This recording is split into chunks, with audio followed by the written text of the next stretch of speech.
मतलब आप कह रहे हैं कि इनके पास विल नहीं था, हैं? इनके पास विल नहीं था करने का। विल नहीं, it's what I call in Bihar it's power of inertia. काम नहीं करना है, काम नहीं करना है यार। चोरी जितना आया उसी में चोरी कर लो, ज्यादा चोरी करने के लिए भी काम नहीं करना है। और ये कोई बिहार की स्थिति है ऐसी बात नहीं है। दुनिया भर के जितने डेवलपमेंटल इकोनॉमिक के मॉडल आप देखेंगे, कई राज्य जब इस तरह की गरीबी के कुचक्र में फंस जाते हैं तो लोग जो है उसी में लूटपाट कर रहा है, उसको बढ़ाने का, केक को बड़ा करने का प्रयास ही नहीं है।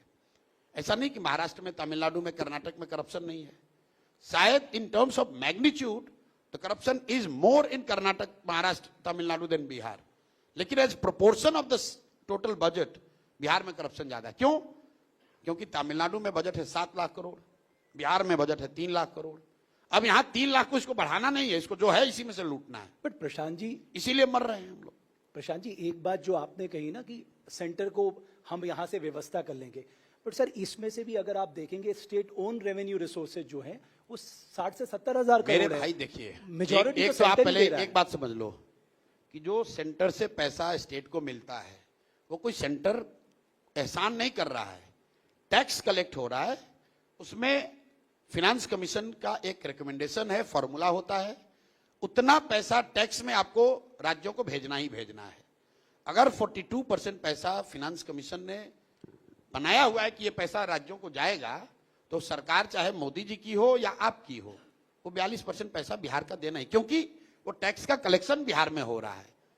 वो कोई एहसान नहीं कर रहा है। ये तो नेता खड़े होकर भाषण देते हैं कि हमने इतना पैसा भेजा, अपने पिताजी का पैसा थोड़ी भेजे हो भाई।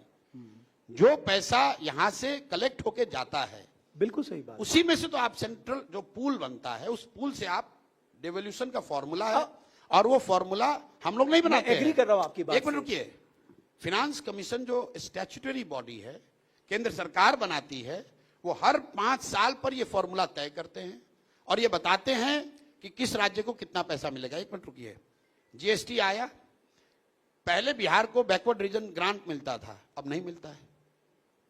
वो चाहे मोदी जी की सरकार हो या किसी की सरकार हो, as proportion of total central pool there has been no increase in central grant to और सेंट्रल सपोर्ट टू बिहार।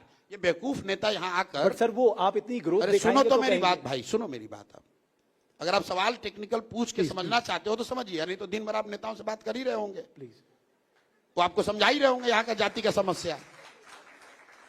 मेरे भाई ऐसा है कि as proportion to the central pool Bihar का एलोकेशन 1% भी नहीं बढ़ा है पिछले 10 साल में। अब सम्राट चौधरी जैसे नेता, भाजपा के नेता आकर कहेंगे कि मोदी जी ने 5 लाख करोड़ रुपया दे दिया। अरे भाई, तो सेंट्रल का बजट भी तो 12-15 लाख करोड़ से बढ़ के 45 लाख करोड़ हो गया। वो तो नॉर्मल चीज है। बिहार में नीतीश जी कहते हैं हम जब मुख्यमंत्री बने थे तो 25,000 करोड़ बजट था, अब 3 लाख करोड़ बजट है। ये आपका कोई, ये तो नॉर्मल इन्फ्लेशन एडजस्टेड ग्रोथ है। वो कोई भी रहेगा, आप नहीं भी रहते, 15 साल आप नहीं भी रहते तो भी इतना हो जाता है। आपकी मुख्य महत्वपूर्ण बात यह है कि 1990 में जब लालू जी मुख्यमंत्री बने तो देश का सबसे गरीब और पिछड़ा राज्य था बिहार। 2005 में जब नीतीश जी मुख्यमंत्री बने तो भी देश का सबसे गरीब और पिछड़ा राज्य था बिहार। और आज 2025 में जब 20 साल इनके हो गए डबल इंजन के, तो भी देश का सबसे गरीब और पिछड़ा राज्य बिहार ही है। This is what should be looked at, not कि भाई इन terms of total quantum budget कितना बढ़ गया। भाई पहले रेंट 4,000 लगता था, 10,000 रुपया लग रहा है। प्रसाद जी, आपको जैसे आपने कहा ना रेवेन्यू डेफिसिट ग्रांट, तो ये तो फेलियर है। जब आपका रेवेन्यू यहां से इतना कलेक्ट नहीं हो रहा है तो आपको अपना प्रेजेंटेशन देना चाहिए कि हमें क्यों नहीं मिल रहा जब हमारी स्थिति ऐसी है तो करके। इसलिए कई राज्यों को मिला, इसलिए नहीं मिल रहा है कि आपने शायद देखा नहीं, सीएजी ने रिपोर्ट जारी किया है जिसमें यह बताया गया कि पिछले 5 साल में 70,000 करोड़ रुपया का बिहार सरकार ने कंप्लायंस रिपोर्ट सबमिट नहीं किया है। अब कई लोगों ने इसको करप्शन का मुद्दा बताया कि ये गबन हुआ है। हम लोग उन लोगों में से नहीं है जो कह देंगे 70,000 करोड़ चोरी हो गया। ये मैंने जो कहा पावर ऑफ इनर्शिया है। पैसा लिया, खर्च किया, कुछ चोरी किया, लेकिन खर्च का जो रिसिप्ट है, जो पेमेंट का जो डॉक्यूमेंटेशन है, वो पूरा नहीं किया। यूटिलाइजेशन सर्टिफिकेट नहीं दिया। इसका नतीजा क्या हुआ होगा? आप देख रहे हैं कि 70,000 करोड़ रुपया का यूटिलाइजेशन सर्टिफिकेट नहीं गया। मैं ये देख रहा हूं कि उस यूटिलाइजेशन सर्टिफिकेट के न जाने से बिहार का शायद 2 लाख करोड़ रुपया जो मिल सकता था वो नहीं मिला। आप इसका एग्जाम्पल देखिए, किसान स्वनिधि का पैसा पूरे देश में पर कैपिटा बेसिस पे सबसे कम आया है बिहार में। हर किसान को 2-2 हजार रुपया आना है, 3 इंस्टॉलमेंट 6,000 सबसे कम बिहार में आया है। क्यों? क्योंकि जो लिंकेजेस थे बैंक अकाउंट आधार का, वो बिहार सरकार ने किसानों का करा कर भेजा ही नहीं जितना भेजना चाहिए था। पीएम आवास योजना में सबसे कम आवास कहां बने? बिहार में। क्यों? क्योंकि यहां सरकार सो रही है। मनरेगा में यूटिलाइजेशन बंगाल में बगल में 90% है, बिहार में 39% है। क्यों?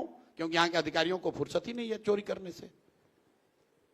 मेरे भाई, आप काम करोगे तब तो पैसा आएगा। काम करेंगे, रेवेन्यू बढ़ेगा, चोरी रुकेगी, रेवेन्यू बढ़ेगा। और आप एक और पैसे की रो रहे हैं, दूसरे और आपने शराबबंदी लागू कर रखी है जिससे आपका 20,000 करोड़ का नुकसान हो रहा है। तो मतलब आप आएंगे तो शराबबंदी को हटा देंगे? 1 घंटे में हटा देंगे।